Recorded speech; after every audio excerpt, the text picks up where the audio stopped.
save you from being totally humiliated this holiday season.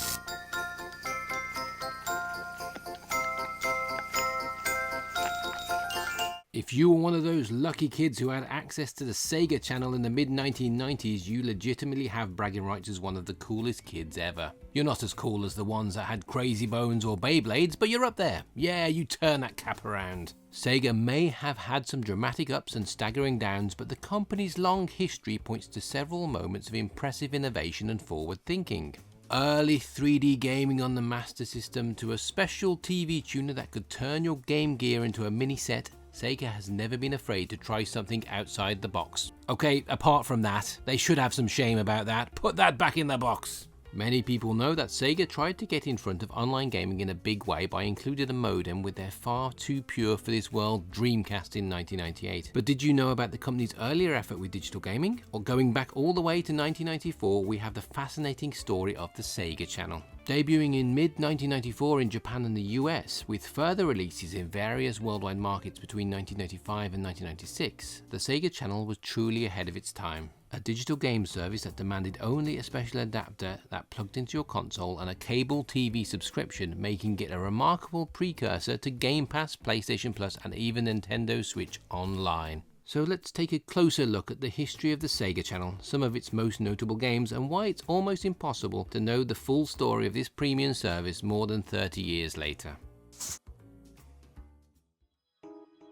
By 1993, Sega had clawed away from being a Nintendo rival wannabe to being a serious competitor for console dominance in the United States. With 45% of the US market, the company was looking for new ways to distribute what was a sizable catalogue of games. The home video rental market wasn't going anywhere, at least not back then, but that's like expecting the Titanic to have sports stadium floodlights, so the challenge was to find alternatives that wouldn't do anything to rock that particular boat. The concept of the Sega Channel, in hindsight, sounds impossible. Keep in mind that this was all done in the very earliest moments of the internet as we know it today, which means that this distribution network could not rely on that extremely limited technology to get Sega games into homes. We barely had GIFs back then. Geez, it was even 10 years before the Numa Numa guy. While Sega had released a device known as the Mega Modem in 1990, exclusively in Japan and parts of Asia, the Sega Channel would need something more powerful and more reliable to be a success. The solution? Television. Subscribers would purchase an adapter as well as a subscription package from their cable provider that would include the channel itself. Somehow that was all you needed to access a deep library of possible titles Sega promised you could play every month. And Sega delivered on that promise. From the moment the service was launched in Japan in May 1994 and in the US on June 1st, 1994, players were treated to anywhere from 50 to 100 games. Titles were usually rotated monthly to ensure players would always have something new to play. Sound familiar? There were a few caveats to this service, but for all intents and purposes, this was Sega embracing the rental market in a way that made them very distinct from Nintendo. The best thing to happen to TV since color, a US brochure for the Sega Channel would proclaim. In reality, we actually know the best thing to happen to TV was the short-lived show Tag Team starring Jesse Ventura and Roddy Piper. What a treat. Sega had always been a firm believer in the value of the rental market, and the channel would simply be an extension of where the programming would be all Sega all the time. As Sega of America's Director of Marketing Services told the South Florida Sun Sentinel in 1993, the audience for video games is very sophisticated. They won't buy a game unless they know it's worth playing.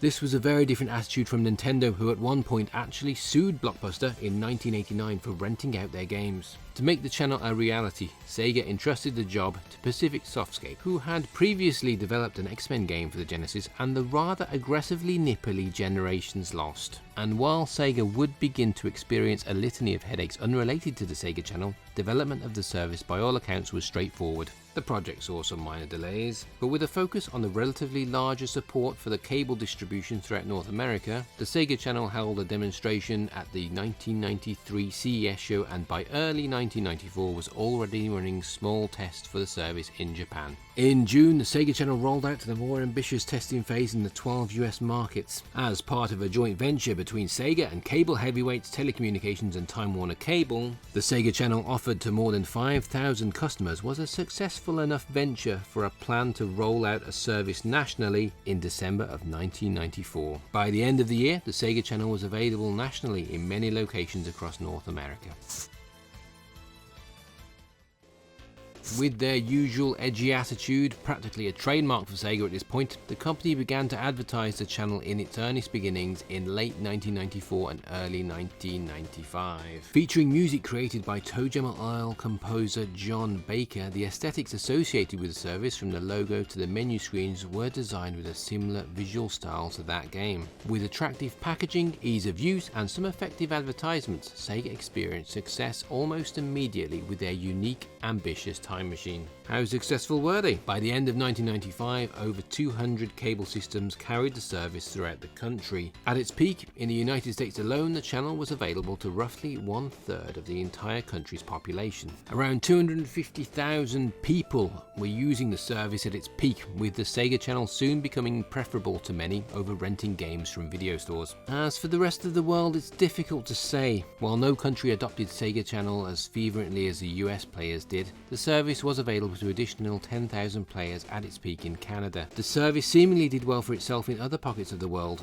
Japan had their own Sega Channel mascot, a bird, as well as a unique BIOS screen with Sonic the Hedgehog. Players could access 30 games at any one time, which was less than US subscribers got, but with plenty of exclusives that for many years were known only for their association to the Sega Channel. Dino Brothers 2 was an example of this, with the game being only available on the channel until a Japan-only Wii Virtual Console release several years later. The compilation release game No Kanzume Yotokyo was once believed to be lost forever due to its exclusivity to the channel, but was in fact found on the Sega Dreamcast's Dream Passport 3, the updated disc that gave Dreamcast users basic internet functionality and more. The poor UK wouldn't get the Sega Channel until the summer of 1996, failing due to a range of issues to ever get out of the test markets where it originally launched. The service would launch in other European countries and various territories to minor to unknown success, but nothing equaled how well the Sega Channel performed in the US. Unfortunately, this would not be enough to sustain the service, as Sega began experiencing internal problems and headaches with their consoles from the mid-90s on.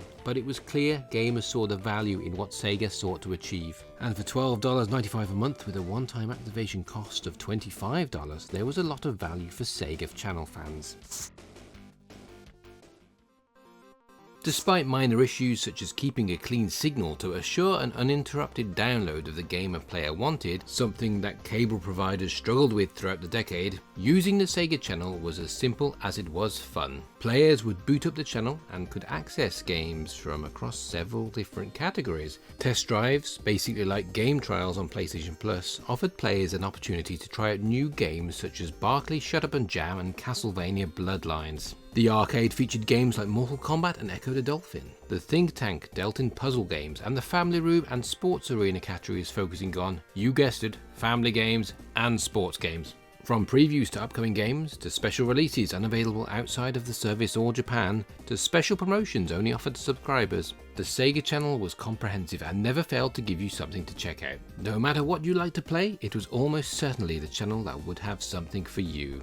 With Sega Channel, it was even possible to play games that didn't have a traditional cartridge release. This includes Mega Man, The Wily Wars, Pulseman, and Alien Soldier.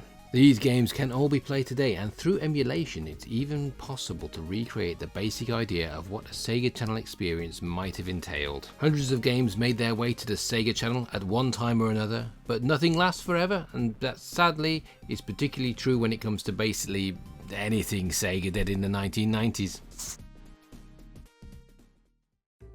While the Sega Channel did well in a vacuum, particularly in the United States, it wasn't as successful as Sega had ultimately hoped. 250,000 subscribers at its height of its success was a commendable achievement, but loses some shine considering Sega had anticipated 1 million subscribers by the end of the channel's first year. Keep in mind that at one point, the channel was available to millions across the United States. So why didn't the channel do better? Who would spend $13 a month to play games for a dying system? Ken Horowitz wrote in the retrospective for the channel in 2004. And perhaps there's some truth to that. By the time the Sega Channel had fully launched in 1995, the Genesis was over 6 years old and the console was on the way out. Sega had already tried and failed with products like the Sega CD and the infamous 32X, and was focusing on the Saturn by the time that their Sega Channel really got going. This could be described as another example of Sega's notorious inability to plan for the future. If the Sega Channel had launched earlier in the lifespan of the Sega Genesis, some have argued it would have done much better and would almost certainly have enjoyed the massive success the Genesis maintained for the first half of the 1990s.